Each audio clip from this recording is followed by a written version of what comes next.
Good evening बच्चों। देखो बेटा, हमारा कौन सा टॉपिक चल रहा है 9th क्लास का? अलंकार। कौन सा चल रहा है? अलंकार। ये मैंने जूम क्लास के थ्रू बता दिया था आपको कि अलंकार किसे कहते हैं, ठीक है ना। तो काव्य की सुंदरता बढ़ाने वाले उपादानों को क्या कहते हैं? अलंकार कहते हैं। जैसे एक स्त्री अपनी सुंदरता बढ़ाने के लिए आभूषण धारण करती है, वैसे ही कविता रूपी स्त्री की सुंदरता बढ़ाने के लिए अलंकारों का प्रयोग किया जाता है। ठीक है, इतना करवा चुके थे। फिर मैंने आपको बताया कि अलंकार के कितने भेद होते हैं बेटा। अलंकार के 2 भेद होते हैं। एक है हमारे पास शब्दालंकार, एक है शब्दालंकार और दूसरा है बेटा अर्थालंकार। फिर मैंने आपको बताया शब्दालंकार किसे कहते हैं?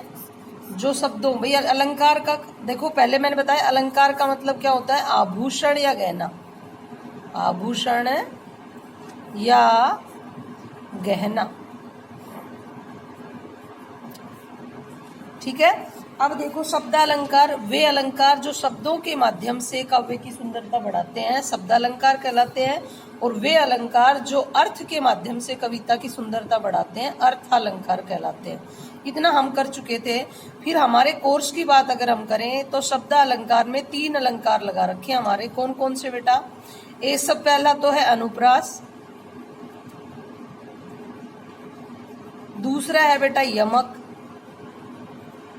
तीसरा है श्लेष। मतलब 3 तो हमारे शब्दालंकार है जो शब्दों के माध्यम से कविता की सुंदरता बढ़ाए। मतलब अगर हम कविता में उन शब्दों को हटाकर उनके पर्यायवाची शब्द रख देते हैं तो काव्य की सुंदरता खत्म हो जाती है। इसका मतलब ये हुआ कि ये अलंकार शब्दों के माध्यम से कविता की सुंदरता बढ़ाते हैं। अब जब बात अर्थालंकार की आती है तो अर्थालंकार हमारे 5 लगा रखे हैं बेटा, ठीक है ना। कौन कौन से हैं? पहला है उपमा, ठीक है बेटा। दूसरा है रूपक, तीसरा है उत्प्रेक्षा, चौथा है अतिशयोक्ति,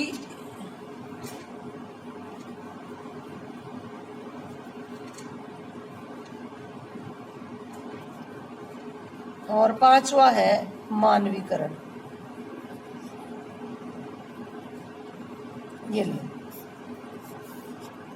ये 8 अलंकार है हमें।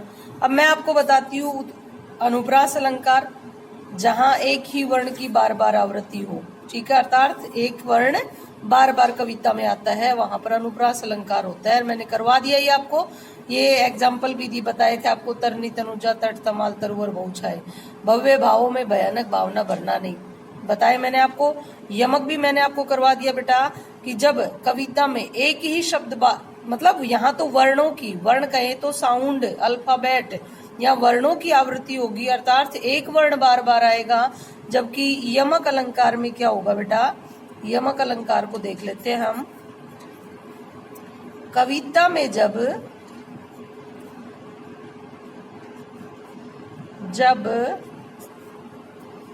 शब्द या शब्दों की आवृत्ति, भाई एक शब्द भी आ सकता है और 2 शब्द भी बार बार आ सकते हैं।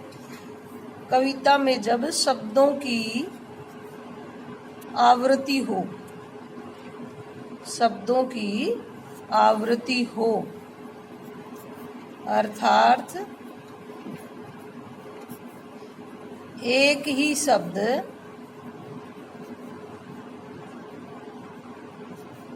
बार बार आए, बार बार आए, तो कौन सा अलंकार होता है बेटा कविता में? वह उस समय यमक अलंकार होता है। तो यमक अलंकार होता है। ये परिभाषा मैंने लिख ली, समझो इस चीज को। कविता में जब शब्दों की आवृत्ति, मतलब एक शब्द एक से अधिक बार आएगा, ठीक है ना। कहने का मतलब ये है। वहां पर अनुप्रास अलंकार में क्या आ रहा था बेटा? वर्ण की आवृत्ति थी। यहाँ पर वर्ण तो पता ही है, वर्णों की आवृत्ति, यहाँ वर्णों की आवृत्ति थी और यहाँ शब्द की आवृत्ति है, ठीक है ना। अब देखो, जैसे कनक कनक ते सो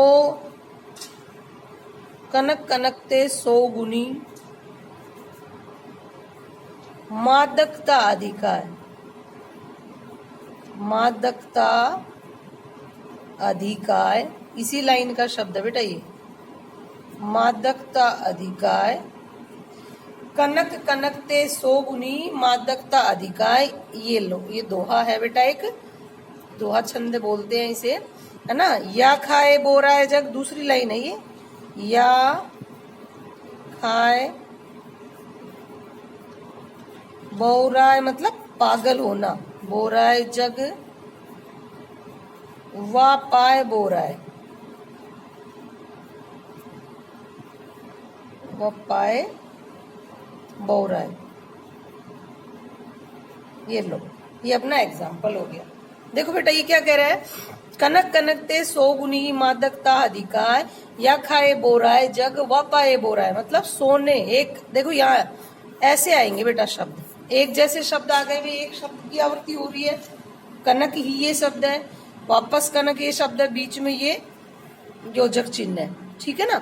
तो ये शब्द अब हमारी परिभाषा पे जाओ आप कविता में जब शब्दों की आवृत्ति हो मतलब एक शब्द भी आ सकता है बार बार भाई दूसरा शब्द वो भी दो बार आ जाए तो दोनों ही कंडीशन में यमक अलंकार होगा। तो देखो कनक एक कनक का अर्थ क्या होगा धतूरा और ये इस कनक का अर्थ क्या होगा बेटा सोना ठीक है ना। एक का सोना और एक का धतूरा कहते हैं कि सोने में धतूरे से ज्यादा नशा होता है क्योंकि जब धतूरा एक मादक पदार्थ होता है बेटा एक मादक पदार्थ धतूरा तो आदमी खाने से पागल होता है जबकि सोना अगर आदमी के पास आ जाता है ना तो ही वो पगला जाता है। मतलब शब्द तो एक ही है वो रिपीट हो रहा है और हर बार मतलब उस शब्द का अर्थ अलग अलग है। भाई हमारे पास एक यमक अलंकार ही है जहां पर शब्दों की आवृत्ति होती है ध्यान देख लो आप यहाँ शब्दों की आवृत्ति होती है वो यमक अलंकार ही है। आप तो ऐसा देख लेना एक शब्द बार बार आ रहा होगा तो इस सोच लेना कि जब एक शब्द की आवृत्ति हो रही है इस कंडीशन में अलंकार यही करेंगे हम लोग ठीक है ना। अब देखो ऐसी बात नहीं है बेटा करत करत अभ्यास के जड़मती होत सुजान। अब यहाँ करत करत मतलब वहां तो करते करते है तो दोनों शब्दों का अर्थ एक ही है। हमारी शर्त ये है कि शब्दों का अर्थ अलग अलग होना चाहिए ठीक है ना। ये था आपका यमक अलंकार और अब आता है श्लेष अलंकार। श्लेष अलंकार और श्लेष अलंकार क्या कहता है बेटा देखो श्लेष का शाब्दिक अर्थ है चिपकना ठीक है अर्थात एक ही शब्द के साथ अनेक अर्थ चिपके हुए हो। ये लो साहब यहाँ तो एक ही शब्द बार बार आ रहा था और हर बार उस शब्द का अर्थ अलग था लेकिन यहाँ पर क्या है बेटा अब देखो ये कविता की सुंदरता शब्दों से बढ़ रही है। एक बार इस चीज को हम सर्च करते हैं भाई एक जगह मैंने कनक का पर्यायवाची धतूरा लिख दिया दूसरी जगह कनक का पर्यायवाची मैंने सोना लिख दिया ठीक है। अब करें धतूरा सोना ते सो गुनी मादकता अधिकार या खाए बोराए जग वा पाए बोरा क्या सुंदर लग रही है कविता भाई अधिकार मतलब अधिकता लिख दूं मतलब इनके पर्यायवाची शब्द लिख दूंगी तो ये जो कविता मैंने बनाई है ना 2 लाइनों की इस कविता की सुंदरता खत्म हो जाएगी। जो शब्द इन पंक्तियों में मैं लाई हूं अगर इन्हीं शब्दों की जगह मैं इनके पर्यायवाची शब्द रख देती हूँ तो इस कविता की सुंदरता जो है बेटा वो खत्म हो जाएगी। इसी वजह से कहते हैं कि शब्द अलंकार है। ये शब्दों के माध्यम से कविता सुंदर देखो बोल के भी देखो कितनी सुंदर लग रही है। कनक कनक ते सो गुनी मादकता अधिकार या खाए बोराए जग वा पाए बोराए ठीक है। अब आता है श्लेष अलंकार। श्लेष का शाब्दिक अर्थ क्या है बेटा आभूषण चिपकना। श्लेष का शाब्दिक अर्थ क्या है चिपकना। श्लेष का मतलब श्लेष नामक जो ये शब्द है ना इसका अर्थ बता रही हूं मैं। श्लेष का शाब्दिक अर्थ है शाब्दिक अर्थ है क्या? चिपकना।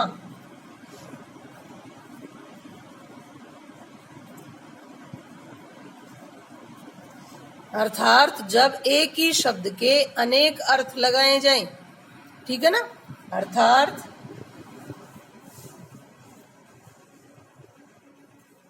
कविता में जब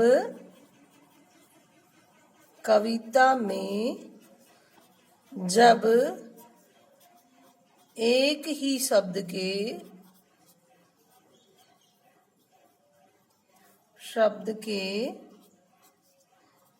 अनेक अर्थ लगाए जाएं,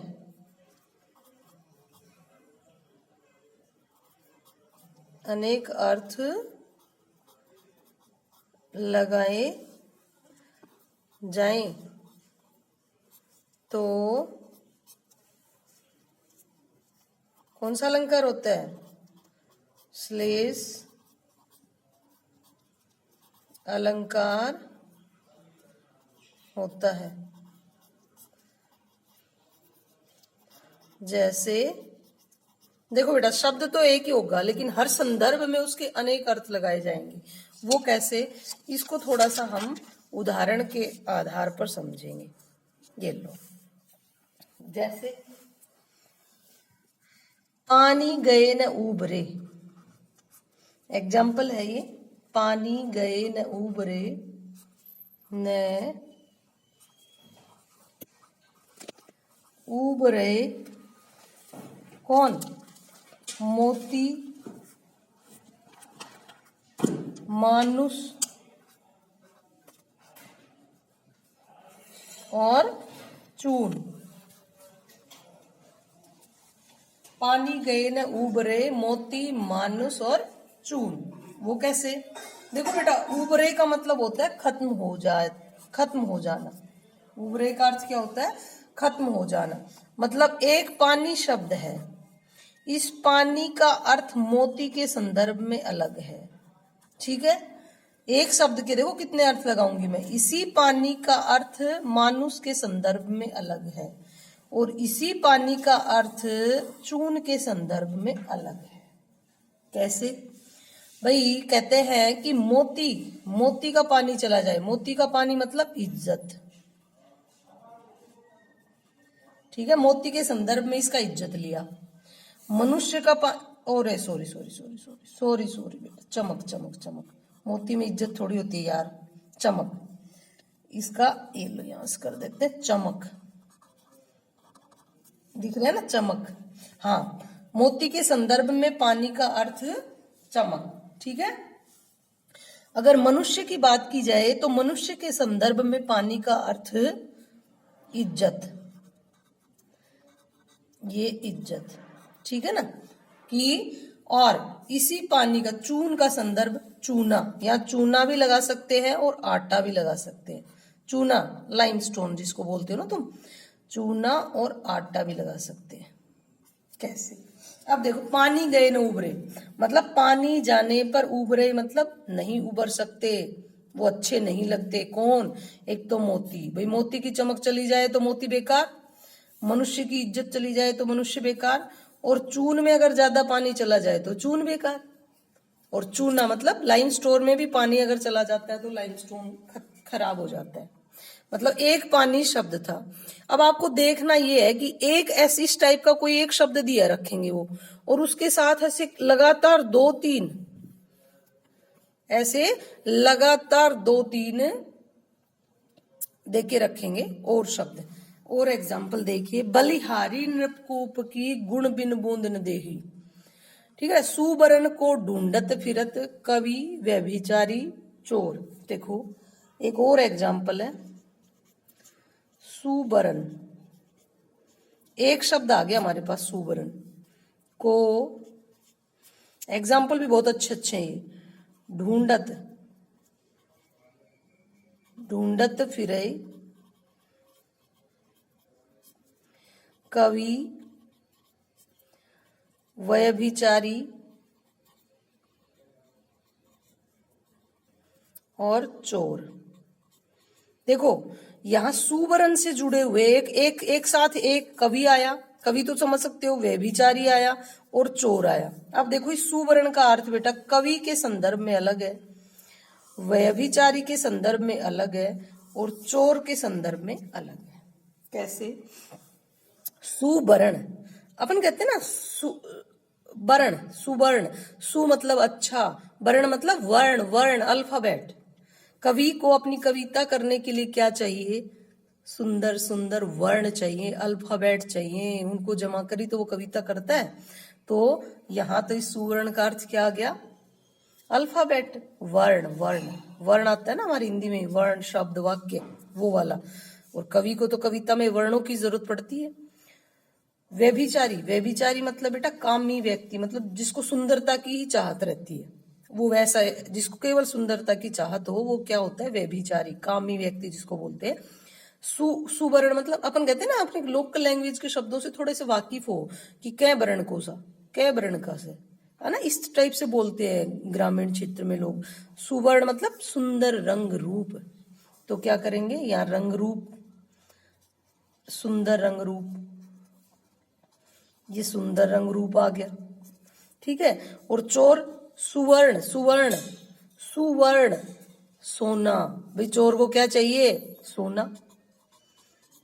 क्लियर हो गया? ये क्या है बेटा अपना, ठीक है। आगे देखो, एक है हमारे पास अलंकार उपमा। देखो भाई, जब उपमेय की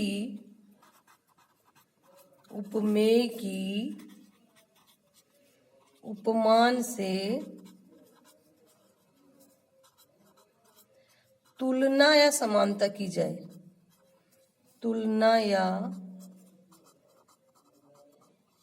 समानता की जाए, ये उपमेय उपमान का होते बेटा, कोई व्यक्ति, वस्तु, स्थान होते हैं, कुछ भी हो सकते हैं। अर्थात इसको दूसरे शब्दों में लिख सकते हैं इसी डेफिनेशन को हम। अर्थात जब एक वस्तु की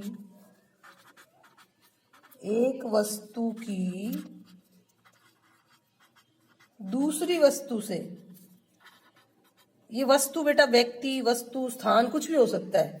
अर्थात जब एक वस्तु की दूसरी वस्तु से तुलना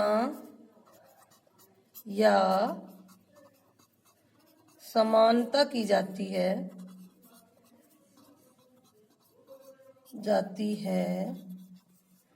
तो उपमा अलंकार होता है। तो उपमा अलंकार होता है। जैसे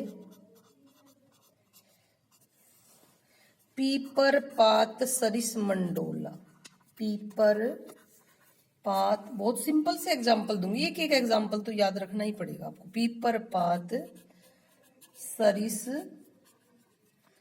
मन डोला। और इसकी पहचान बता देती हूं मैं आपको।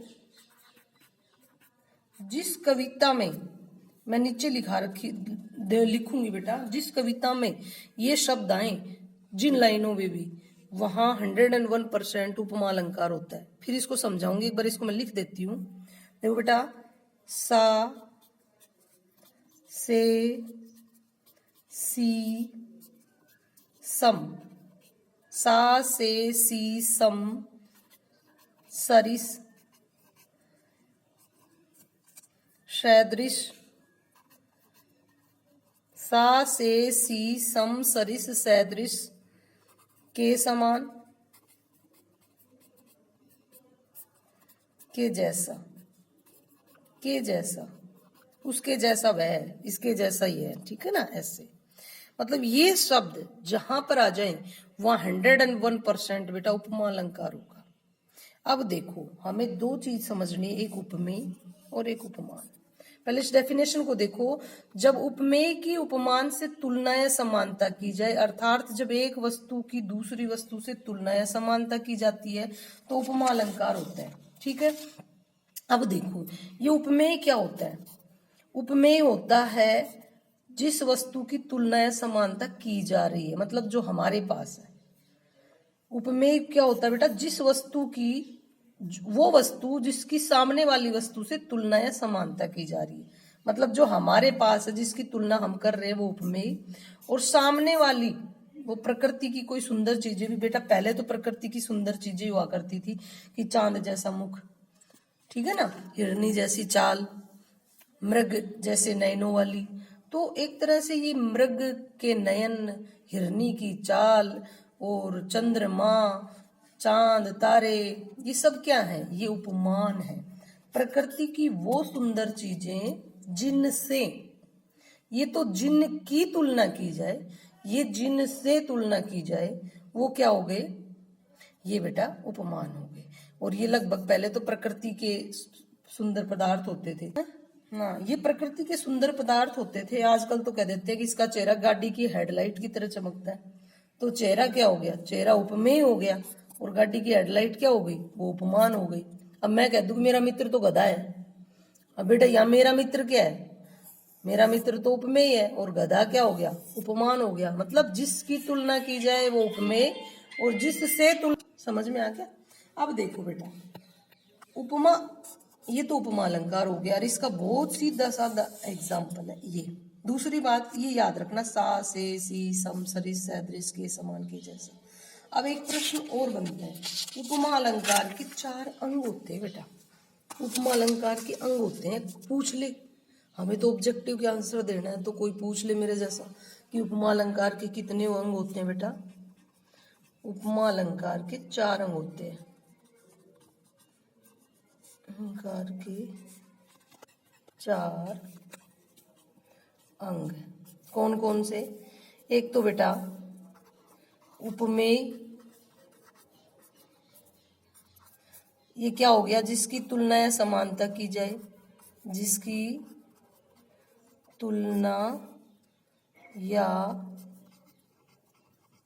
जिसकी तुलना या समानता की जाए। दूसरा क्या हो गया बेटा, उपमान। उपमान क्या हो गया, जिससे, मतलब उपमेय हमारा है और उपमान सामने वाला है जिससे हम तुलना कर रहे हैं, जिससे तुलना, बस एक ही शब्द की है अंतर, एक ही शब्द का है, जिससे तुलना या समानता की जाए, की जाए। एक होता है बेटा वाचक शब्द,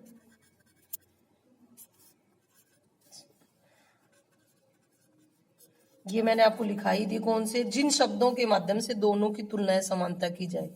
तो कौन से, सा, से, सी, ये मैं आपको भी लिखा चुकी हूं पहले। तीसरा है साधारण गुण धर्म, साधारण गुण धर्म, मतलब ऐसी क्वालिटी जो उपमेय और उपमान में दिखे, दोनों में दिखे। भाई मैं कहूं कि सीता का मुख चंद्रमा की तरह चमकता है, तो चंद्रमा का जो साधारण गुण क्या है, मतलब चंद्रमा की क्वालिटी क्या है, चमकना, वो क्या हो गया बेटा उसका गुण धर्म, ठीक है ना। तो ये था हमारा उपमा अलंकार, और कल हम लेंगे जूम क्लास, ठीक है, उसमें हम सारे जितने भी बचे हुए अलंकार हैं वो टोटल करवा देंगे, फिर रिवीजन करवाएंगे। ओके बेटा, थैंक यू। आज मुझे थोड़ा काम है, इस वजह से मैं आपको जूम क्लास नहीं ले पाई। ओके बेटा।